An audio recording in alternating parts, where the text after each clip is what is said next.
Karibu tusome Biblia. Leo ni tarehe 21. Tunasoma Zaburi sura ya 21. Bwana, mfalme atazifurahia nguvu zako na wokovu wako ataufanyia shangwe nyingi sana. Umempa haja ya moyo wake, wala hukumzuilia matakwa ya midomo yake. Maana umemsogezea baraka za heri, umemvika taji ya dhahabu safi kichwani pake. Alikuomba uhai, ukampa muda mrefu wa siku nyingi milele na milele. Utukufu wake ni mkuu kwa wokovu wako, heshima na adhama waweka juu yake. Maana umemfanya kuwa baraka za milele, wamfurahisha kwa furaha ya uso wako. Kwa kuwa mfalme humtumaini Bwana, na kwa fadhili zake aliye juu hataondoshwa. Mkono wako utawapata adui zako wote, mkono wako wa kuume utawapata wanaokuchukia. Utawafanya kuwa kama tanuru ya moto wakati wa ghadhabu yako.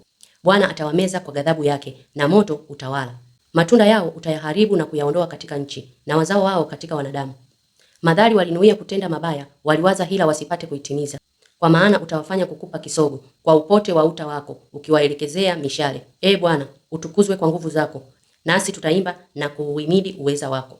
Hilo ndilo neno la Mungu kwa siku ya leo. Amen. Ni nini ambacho tunajifunza siku ya leo? Ukiwa unaishi katika wokovu wa kweli, Mungu atakufurahia na kuna mambo yatatokea katika maisha yako.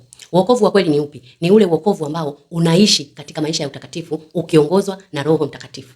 Ni mambo gani ambayo Mungu atayafanya kwenye maisha yako ukiishi kwenye huo wokovu wa kweli? Jambo la kwanza, Mungu atakupa haja ya moyo wako.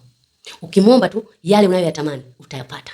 Jambo la pili, Mungu atakusogezea baraka za heri. Kwa sababu baraka za Mungu hazina majuto. Kwa hiyo zitakuwa zinasogezwa katika maisha yako. Zinakuja tu zenyewe kutoka mashariki, magharibi, kaskazini, kusini. Watu watakuletea zawadi, watu watakuletea madili ya pesa, watu watakuletea fursa. Yaani utaletewa pale ulipo.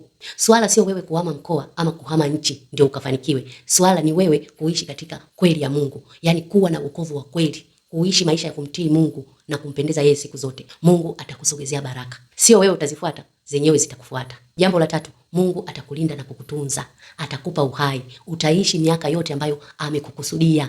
Hautakufa kabla ya wakati. Utashiba ile miaka yako ambayo aliiandaa uishi hapa duniani. Kama ni miaka 150, utaishi miaka 150. Kama ni miaka 170, utaishi miaka 170. Jambo la 4, atasababisha uwe mtu wa kuheshimika. Kwa sababu utajiri na heshima vinapatikana kwake. Watu watakuheshimu, watu wakikuona watatamani kujifunza kutoka kwako, watatamani kujua habari za Mungu ambaye unamtumikia, watu watakusogelea, watakuheshimu, watakupenda. Jambo la 5, atakupa furaha na amani ya kweli. Na hiyo furaha na amani ya kweli vitadumu kwenye maisha yako siku zote.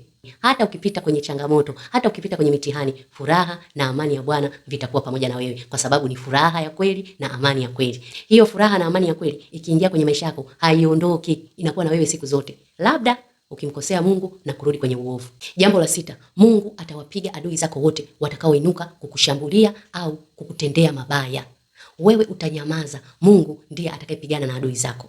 Jambo la 7, Mungu atakupa wimbo mpya kinywani mwako. Utaacha kuimba malalamiko, utaacha kuimba misiba, utaacha kuimba matatizo.